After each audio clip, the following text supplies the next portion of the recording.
Hello, problem solvers. We're Group 1, and we are coming to you with our basement moisture reduction heuristic. The members of Group 1 are Dustin Bryant, Joseph Charlton, as well as myself, Ariana Miller.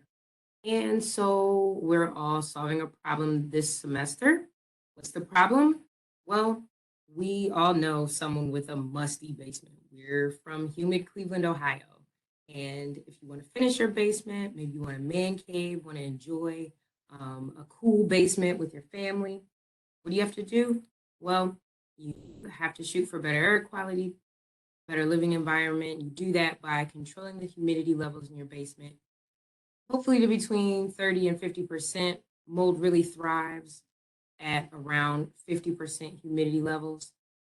And so if we can reduce that, we can stop the mold from growing and reduce that musty smell. So what did we do as a group? Of course, we all, just like you did, researched and did background information. Of course, the concrete is really designed to allow water in to a certain extent. So that, coupled with the fact that in the greater Cleveland area, the average home is around 80 years old. That was before companies were really waterproofing the exterior walls of your basement. Now we see companies will come in and dig up your yard, but they want around $10,000-$20,000 to waterproof the exterior of your basement. So do you want to put that type of money into an 80-year-old home? It's not really easy to do. Nobody wants to do that. But look at the pictures. What we have: damage to our basement walls, damage to the paint, and mold growing on the walls. We don't want our family in an area like that breathing that air in. And so what are we going to do about it? So we looked up some articles online, web, and then we also did go down to LCCC's library, found some peer-reviewed articles.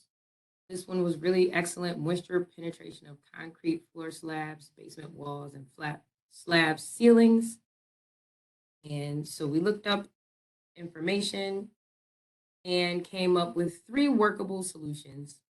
Solution number 1: why not employ natural dehumidifier? So we can use some dehumidifying potted plants, maybe even a hydroponic kind of garden.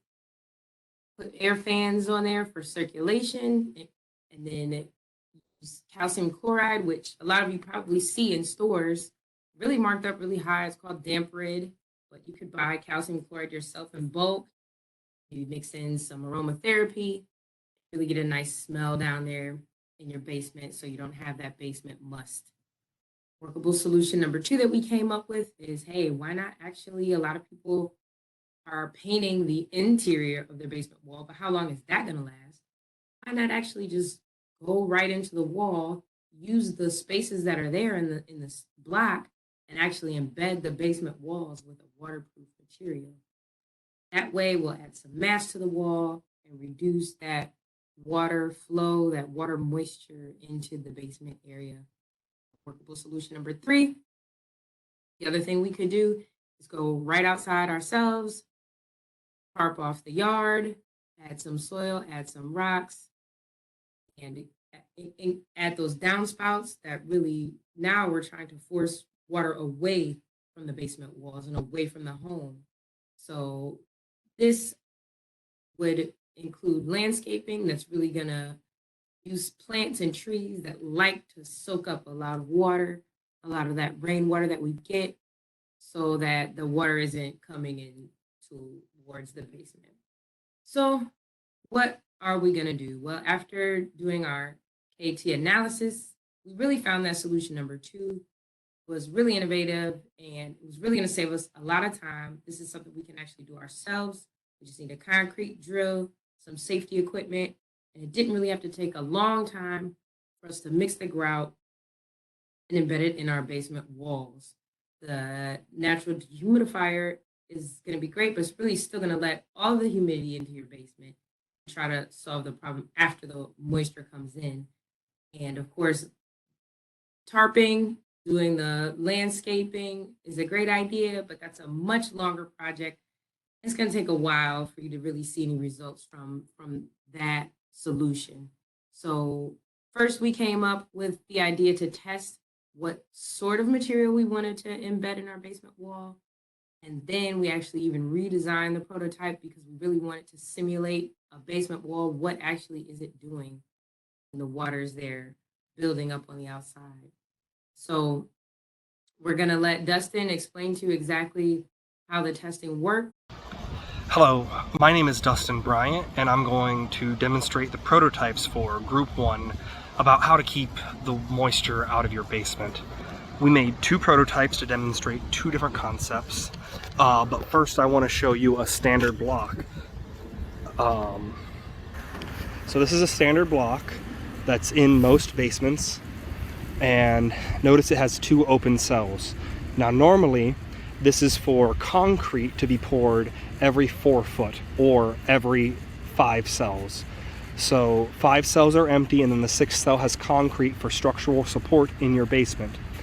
Our idea is to utilize these open cells and add a waterproofed concrete to your basement without digging around your basement or without putting a faux wall around the inside of your basement and controlling the moisture. So we're hopefully adding another barrier for the water to have to go through to get to your basement. The first prototype we used 4 block. We made one with waterproof grout. The second one is the control. The third one is just standard grout. And the fourth one is expansion foam, which is part of a normal waterproofed system. Also, I was hoping the expansion foam would work because you could use a very small penetration hole in your block and spray the foam. We used flashing to hold the water on top of the block, and we caulked the edges to make sure the water was getting around the block. So all of the water that got poured onto the block had to sit and penetrate the entire block to get captured by the container. We used a spacer to keep the block up off of the container and out of the water. So we would pour 1 gallon of water on each of these blocks. So once we would run the test for 30 minutes, we would then capture the water and measure it and log it. The second prototype, we built a mock-up basement. So the open cells represent the open grout cells in your block wall, and this is what we would hope to do, is grout your entire basement with waterproof grout. We would pour 1 gallon of water on each mock-up basement and wait to see how long it took for the water to penetrate the basement. I have the block on plastic boards, so the plastic doesn't absorb any water for the test, and also it helps keep the mock-up together. Block has a very high compressive strength. You can push down on it all you want and it's not going to break, but if you try pulling it apart, it'll snap. The ratchet strap is to keep the block together, because when you pick these up, they want to fall apart under their own weight. That one is about 150 pounds, and this one is about 190 pounds. It's very heavy, and when I picked this one up the first time, I broke the bond here and I had to remake it. So once the water started to drip, we would let it sit for 5 minutes and then measure how much water was collected in each tub. I ran the boards on a gentle slope because I didn't have a large enough tub to capture the entire thing. So I controlled the water into where it went. And then we would measure it and log how long it took and how much water we captured. Hello, everyone. I'm Joseph Charlton with Group 1, and we did our heuristic on embedded waterproofing inside the basement walls. So here we did our prototype. This is our first prototype here. We have 4 blocks, as you can see in the picture, and we put flashing around them. And in each side of the block, in both holes down here, we inserted waterproof grout, regular grout, control grout, which is your regular grout used for basement walls, and expansion foam. We poured 1 gallon or 16 cups over a 30-minute period and see how much water was at the end of the tub here for each one. So as you can see for the first test, the waterproof grout let in 4.25 cups of water. And then your grout was 8 cups, your control grout was 8.5, and then your expansion was 10.25. And as we can go on and see, you got test 1, 2, 3, and 4, and 5. And each time, some may differ, but the waterproof grout really helped out and worked a lot. And we do recommend using a waterproof grout. As you can see, the regular grout, the control grout, and the expansion foam all let a significant amount of water into the house or into the block. Going down here to our actual graph, you can see that the waterproof grout in the blue line here let in the least amount of water over the 5 tests. And we average, I would say, about 4 cups of water each time. And our highest would be the regular grout, down here. And that got all the way up to around 14 cups of water. Our prototype 2, as we did, as you can see in the picture, this was our makeshift basement, and we used 4-inch blocks all the way around, and tied them real tight, and caulked every corner and surface so water couldn't get out. And as you can see here, we went down to 2 control agents. So we use the waterproof grout and our control grout.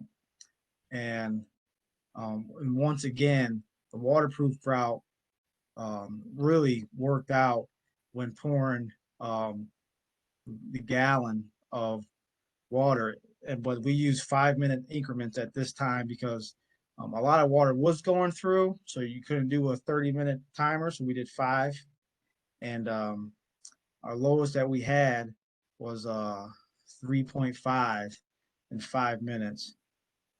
And here's our second graph, which is our, as you can see, the waterproof grout once again showed its worthiness to us.